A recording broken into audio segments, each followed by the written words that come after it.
Շնորհակալ եմ կարևոր հարցի համար, տեսեք քաղաքացիական պայմանագիր կուսակցությունը ի տարբերություն այլ քաղաքական ուժերի, այս դեպքում Մարտուն Գրիգորյանի եւ իր թիմի, ովքեր իրենց ստացած ձայները առանց մտածելու, երկմտելու, կարելի ասել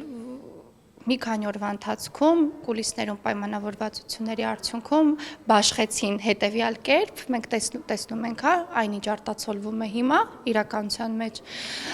քաղաքացիական պայմանագիր կուսակցությունը, այսպես ասած, տեր է կանգնելու այն ձայներին, որոնք ստացել է Գյումրեցու կողմից եւ իրականում տեսեք, երբ այս թեզը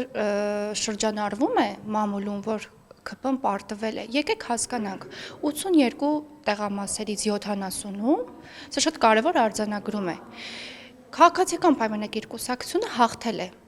բառի ամենաուղիղ եւ լայն իմաստով քաղաքացիական պայմանագիր կուսակցությունը տարել է հաղթանակ 82-ից 70 տեղամասերում, այն ուժը, ով խոսում է պարտության մասին, օրինակ 7 տեղամասում է, գրանցել հաղթանակ, հիմա եկեք հասկանանք այս բոլոր ուժերը միավորվելով մի կերպ ծայրը ծայրին հասցնելով ձևավորել են քաղաքային իշխանություն, եկեք այստեղ նաև հասկանանք արդարության տրամաբանությունը եւ միևնույն ժամանակ այս ամբողջ ընթացքում երբ իշխող ուժը շատ ուղիղ կերպով խոսում էր այն մասին եւ այդ ձայնը փորձում էր հասցնել Գյումրեցուն, որ այս տեխնացուները ընդհանուր առմամբ միասնական տեխնացուի հաղթանակի տրամաբանությամբ են առաջ շարժվում այս բոլոր տեխնացուները, ովքեր հայտ են ներկայացրել ըստ էության դառնալ քաղաքապետ, կտրականապես մերժվում էր այս կարծիքը ընդդիմության կողմից եւ մենք օրեր առաջ ինչ տեսանք, հենց ազգային ժողովի ամբիոնում Արծվիկ Մինասյանը, ազգային ժողովի падգամավոր, շատ ուղիղ կերպով հայտարարեց, որ սա ընդդիմության միասնական հաղթանակն է։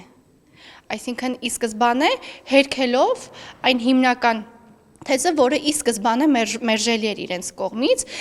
իր բերանով, падգամավորի բերանով հաստատեց, որ այո, սա իրենց միասնական հաղթանակն է։